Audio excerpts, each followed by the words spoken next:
Hi hello ನಮಸ್ಕಾರ, ಹೇಗಿದೆ? ಚೆನ್ನಾಗಿದ್ದೀರಿ ಅಂದ್ಕೊಳ್ತೀನಿ. ಇವತ್ತು 2ನೇ ದಿನ. ಸೊ ಇವಾಗ ಆಲ್ರೆಡಿ ನಾವು 7:30 ಸ್ಟಾರ್ಟ್ ಮಾಡ್ಬೇಕಂತ ಹೇಳ್ಬಿಟ್ಟು 7:45 ಆಗೋಯಿತು. ಸೊ ಹತ್ತತ್ರ 8 ಗಂಟೆ ಇಟ್ಕೊಳ್ಳಿ. ಸೊ 8:15 ಸೊ ಹಾಫ್ ಆನ್ ಅವರಲ್ಲೇ 2 ರೈಡ್ ಕಂಪ್ಲೀಟ್ ಮಾಡಾಯಿತು. ಸೊ ಇವತ್ತು ಆರಾಮಾಗಿ ನಡೀತಿದೆ. ಸ್ಟಾರ್ಟಿಂಗೆ ಸಖತ್ತಾಗಿ, ಯಾಕಂದರೆ ಟ್ರಾಫಿಕ್ ಕಮ್ಮಿ ಇದೆಯಲ್ಲ, ಆರಾಮಾಗಿ ಮಾಡ್ಕೊಂಡು ಹೋಗ್ತಾ ಇದ್ದೀನಿ. ಮುಂದೆ ಏನೇನಾಗುತ್ತೋ ಗೊತ್ತಿಲ್ಲ. ಸೊ ಇವತ್ತು ಒಂದು ಟಾರ್ಗೆಟು ಸೇಮ್ ಅದೇ ಥರನೇ ಇಟ್ಕೊಂಡಿದ್ದೀನಿ. ಇವತ್ತು ಆಗುತ್ತೋ ಇಲ್ಲೋ ಗೊತ್ತಿಲ್ಲ. We have to see. ನಾವು ಈ ಸಲ ಪಕ್ಕ ಮಾಡಲೇಬೇಕು.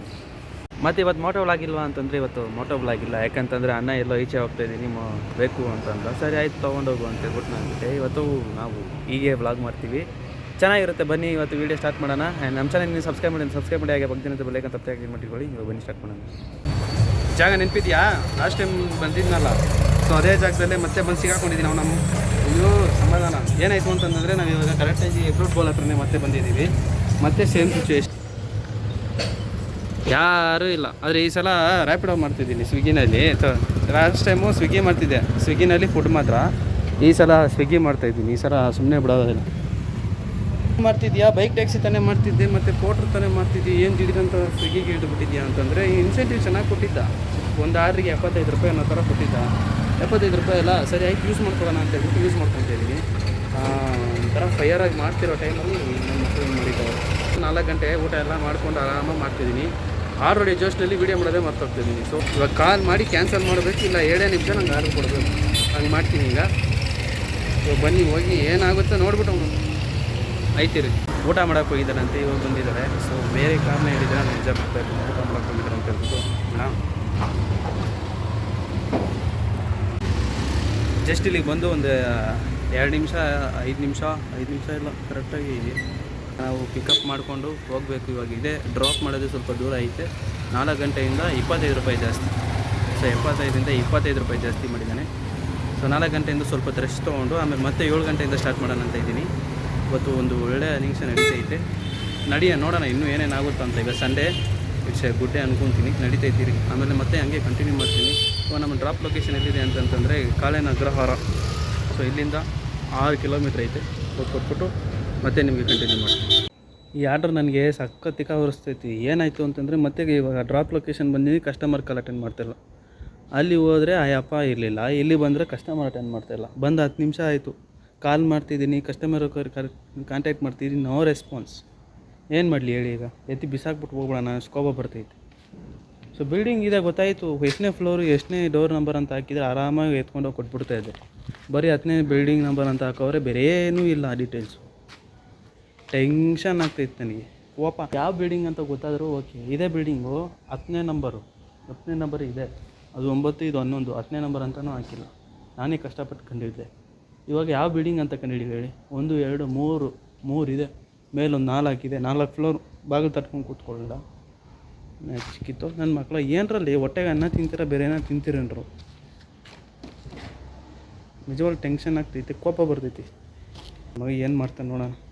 Order delivery ಮಾಡಾಯಿತು. ಸೊ ಏನಾಯ್ತು ಲಾಸ್ಟಿಗೆ ಅಂತಂದರೆ, ನಾನೇ ಒಂದೊಂದು ಮನೆ ಬೆಲ್ ಹೊಡಿಯೋಣ ಅಂತ ಹೇಳ್ಬಿಟ್ಟು ಒಂದೊಂದು ಮನೆ ಬೆಲ್ ಹೊಡೆದೆ. ಫಸ್ಟ್ 2 ಹೊಡೆದೆ, ಅಲ್ಲೇನು ರೆಸ್ಪಾನ್ಸ್ ಕೊಟ್ಟಿಲ್ಲ. ಸರಿ ಆಯಿತು, ಫಸ್ಟ್ ಫ್ಲೋರ್ಗೆ ಹೋಗಿ ಕೊಡೋಣ ಅಂತ ಹೇಳ್ಬಿಟ್ಟು ಅಲ್ಲೋಗಿ ಬೆಲ್ ಹೊಡೆದೆ. ಬಂದಿದ್ದ ತಕ್ಷಣ ಸಾರಿ ಸರ್ ತುಂಬ ಹೊತ್ತಾಯ್ತಾ ಅಂತ ಕೇಳ್ದೆ.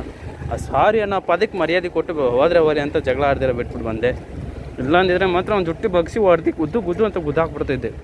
ತುಂಬ ವ್ಯಾಲ್ಯೂ ಇದೆ ಡೆಲಿವರಿ ಬಾಯ್ಸ್ದು. ಏನು ಅಂದ್ಕೊಂಡಿದ್ದಾರೆಲ್ಲ ಅವರು? ಟೈಮೇ ಆವಾಗ ಮನಿ ಆಗಿರುತ್ತೆ. ಒಂದೊಂದು ಇನ್ಸೆಂಟಿವ್ ಎಲ್ಲ ಲಾಸ್ ಆಗುತ್ತೆ ಅವ್ರು ಮಾಡೋ ಲೇಟಿಂದ. So don't late delivery boys people wait. Sorry ಅನ್ನೋ ಪದಕ್ಕೇ ನಾನು ರೆಸ್ಪೆಕ್ಟ್ ಕೊಟ್ಟು ಬಿಟ್ಬಿಟ್ಟು ಬಂದೆ. ನಂದು ಇನ್ಸೆಂಟಿವ್ ಯಾವುದೂ ಇಲ್ಲ. ಇವಾಗ ಎಲ್ಲ ಆರ್ಡರ್ ರನ್ನಿಂಗ್ಸ್ ಮೇಲೆ ಡಿಪೆಂಡು. ಸೊ ಅದರಿಂದ ಸರಿ ಆಯಿತು ಅಂತ ಸುಮ್ಮನೆ ಬಂದೆ. ಇವಾಗ ಆರ್ಡ್ರ್ ಕೊಟ್ಬಿಟ್ಟು ಮತ್ತೆ ರಿಟರ್ನ್ ಖಾಲಿಯಾಗಿ ಹೋಗ್ತಾ ಇದ್ವಿ. ಆರ್ಡ್ರ್ ಇನ್ನೂ ಬಿದ್ದಿಲ್ಲ, ಏನಾಗುತ್ತೆ ನೋಡೋಣ. ಇವಾಗ ಸ್ವಲ್ಪ ಸಮಾಧಾನ ಆಗ್ತೈತೆ. ಮೈಂಡ್ ಹಂಗೆ BP ಹತ್ಬಿಟ್ಟಿತ್ತು. ಓಕೆ, ಕೂಲ್ ಅಂತ ಸಮಾಧಾನ ಮಾಡ್ಕೊಂಡಿದ್ದೀನಿ. ಇವಾಗ ಟೋಟಲ್ ನಾವು ಎಷ್ಟು ಮಾಡಿದ್ದೀವಿ ಅಂತಂದ್ರೆ, ಆರ್ಡ್ರು ಸ್ವಿಗ್ಗಿನಲ್ಲಿ 10 ಆರ್ಡ್ರ್ ಮಾಡಿದ್ದೀವಿ. ಆ್ಯಂಡ್ ರ್ಯಾಪಿಡೋದಲ್ಲಿ 5 ಆರ್ಡ್ರ್ ಮಾಡಿದ್ದೀವಿ. ಸೊ ಅದು ಆರ್ಡ್ರ್ ಕೊಟ್ಬಿಟ್ಟು ಇವಾಗ ನಾವು ಹೋಗ್ತಾ ಇದ್ದೀವಿ. ಎಲ್ಲಿಗೆ ಅಂತಂದರೆ ಮನೆಗೆ. ಟೈಮ್ ಎಷ್ಟು ಅಂತಂದರೆ 5:15 ಆಗ್ತೈತೆ. ಸ್ವಲ್ಪ ಹೊತ್ತು ಮನೆಗೆ ಹೋಗಿ ರೆಸ್ಟ್ ತೊಗೋಬೇಕು. ಹೇಳ್ದಂಗೆ ಚಾರ್ಜಿಂಗ್ ಎಲ್ಲ ಹಾಕಬೇಕು. ಸೊ ಅದರಿಂದ ಮನೆಗೆ ಹೋಗೋಣ ಬನ್ನಿ. ಈಗ ಆರ್ಡ್ರ್ ಬಿದ್ದರೆ ಒಂದು ಆರ್ಡ್ರ್ ಮಾಡಿಬಿಟ್ಟು ಹೋಗ್ತೀನಿ, ಇಲ್ಲ ಅಂತಂದರೆ ಡೈರೆಕ್ಟ್ ಹಂಗೆ ಮನೆಗೆ ಹೋಗ್ತೀನಿ. ಸೊ ಈ ಥರ ಪ್ಲಾನು. ಬನ್ನಿ ಈಗ ಮನೆಗೆ ಹೋಗ್ತಾ ಇರೋಣ. ಆರ್ಡ್ರ್ ಬಿದ್ದರೆ ಮಾಡೋಣ. ನಾವಿವಾಗ ಎಲ್ಲಿದ್ದೀವಿ ಅಂತಂದರೆ, ಕಿತ್ತೋದು ನನ್ನ ಮಗ 10 ಕಿಲೋಮೀಟ್ರ್ ಆಗ್ತದೆ ಸ್ಟಾರ್ಟಿಂಗ್ ಮಾಡಿದ್ರೆ. ದೇವರ್ಸಿನ ನಂಗೆ ಕೋಪ ಬರ್ತೈತೆ ನಿಜವಾಗ್ಲೂ. ಅಪ್ಸೆಟೇ ಆಗೋಯ್ತು, ಮಾಡೋದಕ್ಕೆ ಇಂಟ್ರೆಸ್ಟ್ ಹೋಯ್ತು. ಸರಿ ಏನು ಮಾಡೋದು, ತೊಗೊಳ್ಳೇಬೇಕಲ್ಲ ಅಂತ ಹೇಳ್ಬಿಟ್ಟು ತೊಗೊಂಡು ಇವಾಗ ಬಂದಿದ್ದೀನಿ. ಎಲ್ಲಿದ್ದೀನಿ ಅಂತಂದರೆ ಇದು ಬಂದು ಬೇಗೂರು ಹತ್ರ ಸಾಂಗ್ ಆಫ್ ಸೌತ್ ಅಂತ ಒಂದು ದೊಡ್ಡ ಅಪಾರ್ಟ್ಮೆಂಟ್ ಇದೆ, ಅಲ್ಲಿ 12ನೇ ಫ್ಲೋರ್ ಬಂದಿದ್ದೀನಿ. ಮೇಲೆ ಹೋಗ್ತಿದೆ ಅಂತೆ 12ನೇ ಫ್ಲೋರು. ಈ ಕಡೆ 1 2 ಈ ಕಡೆ ಇವ್ರಿಗೇನು ಎಲ್ಲೂ ಸಿಗದಿರೋಂಗೆ ಕರೆಕ್ಟಾಗಿ 10-11 ಕಿಲೋಮೀಟ್ರಲ್ಲಿ ಆರ್ಡ್ರ್ ಮಾಡ್ತಾರಪ್ಪ. ಈಗ ನೋಡಿ ಆಗ್ತಿದೆಯಾ ಅಲ್ಲಿ, ಹಂಗೇ ನಡ್ಕೊಂಡೋಗಿ ಅನ್ಕೊಂಡು ಲೈಟ್ ಆನ್ ಆಗುತ್ತೆ. ಅದೊಂಥರ ಮಸ್ತಾಗಿರುತ್ತೆ, ಚೆನ್ನಾಗಿದೆ.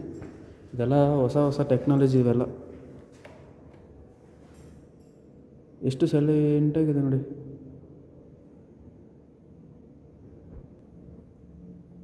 ಸೊ ಸ್ಟಾರ್ಟಿಂಗ್ ನನಗೆ ಭಯ ಆಗ್ತಿತ್ತು, ಯಾವಾಗ ಸ್ವಿಗ್ಗಿ ಎಲ್ಲ ಸ್ಟಾರ್ಟ್ ಮಾಡಬೇಕಾದ್ರೆ. ಇವಾಗೆಲ್ಲ ಏನಿಲ್ಲ, ಅಭ್ಯಾಸ ಆಗಿಬಿಟ್ಟೈತೆ. ಸೊ ಇವಾಗ ಇಲ್ಲಿಂದ ಆರ್ಡ್ರ್ ಕೊಟ್ರೆ ಖುಷಿ, ಇಲ್ಲ ಅಂತಂದರೆ ಅಪ್ಸೆಟು. ಫುಲ್ಲು ಸಾಂಗ್ಸ್ ಕೇಳ್ಕೊಂಡು ಒಂಥರ ಬಂದೆ. 1 ಅವರ್ ಮಾಡಿದ್ದೀನಿ ಇದೊಂದು ಆರ್ಡ್ರ್, ಅರ್ಥ ಮಾಡ್ಕೊಳ್ಳಿ. 15ನೇ ಫ್ಲೋರ್ ಹೋಗೈತೆ. ಇಲ್ಲಿ ಒಂದು ಲಿಫ್ಟ್ ಪ್ರೆಸ್ ಮಾಡಿದ್ರೆ ನಂಗೆ ಬರೋದೇ ಇಲ್ಲ ಅಂತದಪ್ಪ. 1ಕ್ಕೆ 3 ಲಿಫ್ಟ್ ಇಟ್ಟಿದ್ದಾರೆ, ಒಂದು ಬಂದು ಸಾಯಲ್ಲ. ನಮ್ಮ ಪ್ರಕಾರ ಇರ್ಬೋದು ಫಸ್ಟು ಅಪಾರ್ಟ್ಮೆಂಟ್. ಹಂಗೆ ಕೆಳಗಡೆ ಹೋಗ್ತಾ ನಾನು ತೋರಿಸ್ತೀನಿ ರೀ. ತುಂಬ ಫಾಸ್ಟ್ ಆಗುತ್ತೆ, ಸಖತ್ತಾಗಿರುತ್ತೆ ಲಿಫ್ಟೆಲ್ಲ. ನನಗೆ ಮಾರ್ನಿಂಗ್ ಟೈಮಲ್ಲಿ ಹಾಕಿದರೆ ಓಕೆ, ಇವಾಗ ಈ ಟೈಮಲ್ಲಿ ಹಾಕಿದ್ದೆ ನನಗೆ ಒಂಥರ ಅಪ್ಸೆಟ್. ಬಟ್ ನಮ್ಮ ಟಾರ್ಗೆಟ್ ಏನಿದೆ ಅದು ಕಂಪ್ಲೀಟ್ ಮಾಡಲೇಬೇಕು ಅಟ್ ಎನಿ ಕಾಸ್ಟ್, ಮಾಡೋಣ. ನೋಡ್ತಿದ್ದೀರಾ, ಯಾವುದೋ ಸಿಟಿ ಅಲ್ಲ ಇದು, ಒಂದೇ ಅಪಾರ್ಟ್ಮೆಂಟು, ಸಾಂಗ್ ಆಫ್ ಸೌತ್ ಅಂತ. ಇದಕ್ಕೆ ಓನರ್ ಮಾತ್ರ ಇದಕ್ಕೆ ಓನರ್ ಮಾತ್ರ ಅವನು ಅಷ್ಟೊಂದು ನಿಜ ಹೇಳ್ತೀನಿ, ಎಷ್ಟು ಕೋಟಿಗಳಿಟ್ಟವನೋ ಗೊತ್ತಿಲ್ಲ. ಈ ಲ್ಯಾಂಡ್ ಎಷ್ಟು ಕೋಟಿಗೆ ಹೋಗುತ್ತೆ, ಈ ಪ್ರಾಪರ್ಟಿ ಎಷ್ಟು ಕೋಟಿಗೆ ಹೋಗುತ್ತೆ, ಇಲ್ಲಿಂದ ಬರೋ ಈ ರೆಂಟು ತಿಂಗಳಿಗೆ ಎಷ್ಟು ಬರುತ್ತೆ ಅಂತ ತಿಳ್ಕೊಳ್ಳಿ. ಒಂದು ಮನೆಗೆ ಒಂದು 10,000 20,000 ಅಂತ 10,000 ಇಟ್ಕೊಳ್ಳಿ, ಪರವಾಗಿಲ್ಲ. ಎಷ್ಟು ಮನೆಗಳಿದೆ ಗೊತ್ತಾ, ಒಂದೊಂದು ಫ್ಲೋರಲ್ಲಿ 20 ಮನೆ. ನಮ್ಮ ಪ್ರಕಾರ 30 ಮನೆಗಳಿರುತ್ತೆ. ಯಾಕಂದರೆ ನಾನು ಇವಾಗ ನೋಡೋದಲ್ಲ 29 30 ಅಂತ. ಸೊ ಒಂದೊಂದು ಫ್ಲೋರ್ಗೆ 30 ಮನೆ ಅಂತಂದ್ರೆ ಎಷ್ಟು ದುಡಿಬೇಡ ಹೇಳಿ. ಸೊ ಟವರ್ 17, ಟೋಟಲ್ ಟವರ್ 20ವರೆಗೆ ಇದೆ. 18ಇಂದ 19 ಫ್ಲೋರ್ ಇದೆ. ಇವಾಗ ಏನಾಗ್ತಿದೆ ಅಂತಂದರೆ, ಕಿತ್ತೋದು ನನ್ನ ಮಗ ಅವನಲ್ಲ, ಇವನು ಸ್ವಿಗ್ಗಿದವನು ಏನು ಮಾಡ್ತಿದ್ದಾನೆ ಅಂತಂದರೆ, ನನಗೆ ಆಲ್ರೆಡಿ ಇವಾಗ ಹೇಳಿದ್ನಲ್ಲ 75 ರೂಪಾಯಿ ಜಾಸ್ತಿ ಕೊಡ್ತಾನಂತೆ. ಇವಾಗ 80 ರೂಪಾಯಿ ಜಾಸ್ತಿ ಕೊಡ್ತಿದ್ದಾನೆ. ಈ 80 ರೂಪಾಯಿ ಜಾಸ್ತಿ ಕೊಡ್ತಿದ್ದೀನಿ ಅನ್ನೋ ಕಾರಣಕ್ಕೆ ಮತ್ತೆ ಇವಾಗ ನಾನು ಎಲ್ಲಿ ಹೋಗಿದ್ದೆ ನೋಡಿ, ಅಕ್ಷಯನಗರಲ್ಲ, ಬೇಗೂರು ರೋಡ್ ಹತ್ರದಿಂದ BTMಗೆ ಹೋಗಿ ಪಿಕಪ್ ಮಾಡ್ಕೊಂಡು ಮತ್ತೆ ಬೇಗೂರು ಬರೋ ಥರ ಹಾಕಿದ್ದ ಒಂದು ಆರ್ಡ್ರು. ಯಾಕಂದ್ರೆ ಏನು ಮಾಡ್ತೀವಿ ಮಾಡ್ಕೊಳ್ಳೋ ಅಂತ ಹೇಳ್ಬಿಟ್ಟು ಆರ್ಡ್ರ್ ಕ್ಯಾನ್ಸಲ್ ಮಾಡ್ತೀವಿ. ನೆಕ್ಸ್ಟ್ ಆರ್ಡ್ರು ಇವಾಗ back to back double order ಕೊಟ್ಟಿದ್ದಾನೆ. ಅದು ಸೇಮ್ ಅಲ್ಲೇ ಕೊಟ್ಟಿದ್ದಾನೆ, ಪಕ್ಕನೇ. ಇವಾಗ ಡಬಲ್ ಆರ್ಡ್ರ್ ನಂಗೆ ಕ್ಯಾನ್ಸಲ್ ಮಾಡೋದಕ್ಕೂ ಆಗೋದಿಲ್ಲ. ಕ್ಯಾನ್ಸಲ್ ಮಾಡಿದ್ರೆ ನಂಗೆ ಪೆನಾಲ್ಟಿ ಆಗ್ತಾನೆ, ಡಬಲ್ ಆಗ್ತಾನೆ. ಸೊ ಇವಾಗ ಏನು ಮಾಡೋದು, ಏನು ಮಾಡೋಕ್ಕಾಗಲ್ಲ, ತೊಗೊಂಡೋಗ್ಬೇಕು. ಬಟ್ ಇದು ತುಂಬ ತಪ್ಪು. ಸ್ವಿಗ್ಗಿ ಅವರು ಮಾತಾಡಬೇಕಂತಲೇ ಗೊತ್ತಾಗ್ತಿಲ್ಲ. ಇವರೆಲ್ಲ ಟ್ರಿಕ್ಗಳು ನೋಡಿ ಅಪ್ಪ. ನಾರ್ಮಲಾಗಿ ನಾನು ಮಾಡಬೇಕಾದ್ರೆ ಇವಾಗ ಇನ್ಸೆಂಟಿವ್ ಇರೋದಿಲ್ಲ, ನಾನು ಮಾಡ್ತಾನೆ ಇರ್ತೀನಲ್ಲ, 1 ಆರ್ಡ್ರ್ 2 ಆರ್ಡ್ರ್ ಲಾಂಗ್ ಆಗ್ತಾನೆ. ಅವನಿಗೆ ಇದು ಮಾಡಲೇಬೇಕು, ನಮ್ಮ ಪರಿಸ್ಥಿತಿ ಆಗಿದೆ. ನಾರ್ಮಲಾಗಿ ಅದು ಆ ಥರ ಕೊಟ್ಟರೆ ಪರವಾಗಿಲ್ಲ, 1-2 ಆರ್ಡ್ರ್ ಕೊಡ್ತಾನಪ್ಪ. ನಾನು ನಿಜವಾಗ್ಲೂ ಹೇಳ್ತೀನಿ, ಲಾಂಗ್ ಕೊಡ್ತಾನೆ.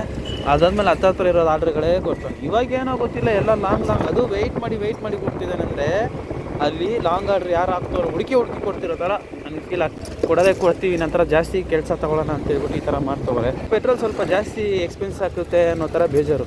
ಯಾಕಂದರೆ ಹೋಗ್ಬೇಕಾದ್ರೆ ಬೆಳಗ್ಗೆ 220 ರೂಪಾಯಿ ಹಾಕ್ಸ್ದೆ, ಅದು ನಿನ್ನೆ 250 ರೂಪಾಯಿ ಹಾಕ್ಸ್ದೆ. ಅದು ಬೆಳಗ್ಗೆ ಅಷ್ಟೊತ್ತಿಗೆ ಆಲ್ಮೋಸ್ಟ್ ಖಾಲಿ ಆಯಿತು. ಮತ್ತೆ 220 ರೂಪಾಯಿ ಹಾಕ್ಸ್ದೆ. ಇವಾಗ ಬರ್ತಾ ಮತ್ತೆ 110 ರೂಪಾಯಿ ಹಾಕ್ಸ್ದೆ. ಪೆಟ್ರೋಲ್ಗೆ ಆಲ್ಮೋಸ್ಟ್ ಖಾಲಿ ಆಗಿಬಿಡ್ತಿದ್ದೇನೋ ಅಂತ ಅನಿಸ್ತಿದೆ. ಸೊ ಅದಕ್ಕೆ ಫಸ್ಟು ಬರೋದ್ರಿಂದ ಈ ಗಾಡಿ ಸರ್ವಿಸ್ ಮಾಡಿಸ್ತಿರ್ಬೇಕು. ಅದು ರೆಕಾರ್ಡ್ ಮಾಡ್ತಿದೆ, ಎಲ್ಲಿ ಸ್ಟಾಪ್ ಆಯ್ತು ನನಗಂತೂ ಐಡಿಯಾ ಇಲ್ಲ. ಸೊ ಅದರಿಂದ ಫಸ್ಟಿಂದ ಮತ್ತೆ ಹೇಳಬೇಕಾಗುತ್ತೆ. ಸೊ ಇನ್ಸೆಂಟಿವ್ ಪ್ಲಾನ್ ಅವಾಗಿರಬೇಕಾದ್ರೆ ಏನು ಮಾಡ್ತಿದ್ದ ಅಂತಂದರೆ, 1-2 ಆರ್ಡ್ರ್ ಲಾಂಗೇ ಕೊಟ್ಬಿಡ್ತಾನೆ. ಅದು ಕಂಪಲ್ಸರಿ ಮಾಡಲೇಬೇಕಾಗಿರುತ್ತೆ. ಸೊ ಮಾಡಿಬಿಟ್ಟು ಮತ್ತೆ ವಾಪಸ್ ಬರಬೇಕಾದ್ರೆ ಆಲ್ಮೋಸ್ಟ್ ಎಲ್ಲ ಹತ್ರನೇ ಹಾಕಿ ಖಾಲಿ ಆರ್ಡ್ರ್ ಓಡಿಸ್ಬಿಡ್ತಾನೆ. ಏನು ಅಂತಂತಂದರೆ ಎಲ್ಲನೂ ಲಾಂಗ್ ಕೊಡ್ತಿದ್ದಾನೆ. ಅದು ವೆಯ್ಟ್ ಮಾಡಿಸಿ ಆಗ್ತಾಯಿದ್ದಾನೆ.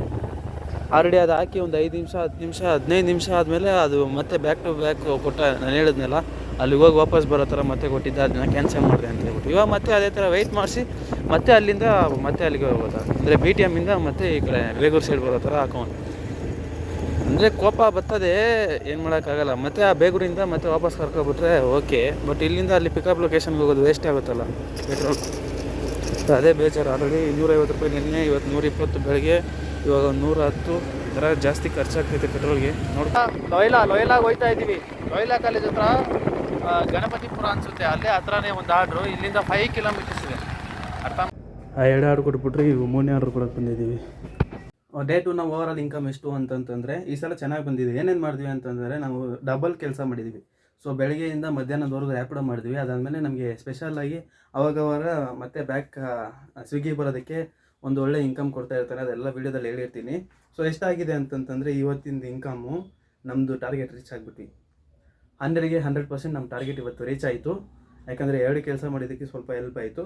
ಬಟ್ ಪೆಟ್ರೋಲ್ ಎಷ್ಟು ಹಾಕ್ಸಿದ್ದೀವಿ ಅಂತಂತಂದರೆ ಪೆಟ್ರೋಲ್ ಈ ಸಲ ಸ್ವಲ್ಪ ಕಮ್ಮಿನೇ. ಯಾಕಂದರೆ ನಿನ್ನೆ 250 ರೂಪಾಯಿ ಮನೆಗೆ ಬರೋಕ್ಕೆ ಮುಂಚೆ ಹಾಕ್ಸ್ತಿದ್ದೀವಲ್ಲ, ಸೊ ಅದರಿಂದ ಸ್ವಲ್ಪ ಮ್ಯಾನೇಜ್ ಆಗೋಯಿತು. ಎಷ್ಟು ಹಾಕ್ಸಿದ್ದೀವಿ ಅಂತಂದರೆ ಪೆಟ್ರೋಲ್ಗೆ 120 ರೂಪೀಸ್ ಪೆಟ್ರೋಲ್ ಹಾಕ್ಸಿದ್ದೀವಿ. ಆ್ಯಂಡ್ ಫುಡ್ ಬಂದು 2 ಸಲ ಟೀ ಕುಡಿದ್ವಿ ಅಷ್ಟೇ. ಸೊ ಟೋಟಲು 2 ಸಲ ಟೀ ಅಂತಂದ್ರೆ 40 ರೂಪಾಯಿ ಆಯಿತು. 20 ರೂಪಾಯಿ ಒಂದು ಟೀ ಅಲ್ಲ, ಹಂಗೆ ಹಿಂಗೆ ಮಾಡಿ ಅದು ಇದೇನೋ ಚಿಕ್ಕ ತಿಂತಾ ಇರ್ತೀವಲ್ಲ, ಸೊ ಅದು ಸೇರಿ ಇಷ್ಟ ಆಯಿತು. ಸೊ ಇವತ್ತಿನ ಟೋಟಲ್ ಎಕ್ಸ್ಪೆನ್ಸಸ್ ಬಂದು ಪೆಟ್ರೋಲ್ದು 2 ಸೇರಿ 160 ರೂಪೀಸ್ ಆಯಿತು. ನಮ್ಮ ಟಾರ್ಗೆಟ್ನ ಇವತ್ತು ರೀಚ್ ಮಾಡಿದ್ದೀವಿ. ಸೊ ಇದೇ ಥರ ಹೋಗ್ತಾ ಇತ್ತು ಅಂದ್ಕೊಳ್ಳಿ, ಆರಾಮಾಗಿ ರೀಚ್ ಮಾಡ್ಬೋದು. ಸೊ ಈ ವಿಡಿಯೋ ನಿಮಗೆ ಮುಗಿಸ್ಕೊತೀನಿ. ಇವತ್ತೊಂದು ದಿನ ಚೆನ್ನಾಗಿತ್ತು ಅಂತ ಅಂದ್ಕೊಳ್ತಾ ಈ ವಿಡಿಯೋ ನಿಮ್ಗೆ ಇಷ್ಟ ಆಗಿದ್ರೆ ಲೈಕ್ ಮಾಡಿ, ಶೇರ್ ಮಾಡಿ, ಸಬ್ಸ್ಕ್ರೈಬ್ ಮಾಡಿ, ಹಾಗೆ ನಿಮ್ಮ ಫ್ರೆಂಡ್ಸ್ಗೆಲ್ಲ ಶೇರ್ ಮಾಡಿ ಅಂತ ಹೇಳ್ತಾ see you take next video. Bye. Day 3ಗೆ ನಾನು ಸಿಗೋಣ.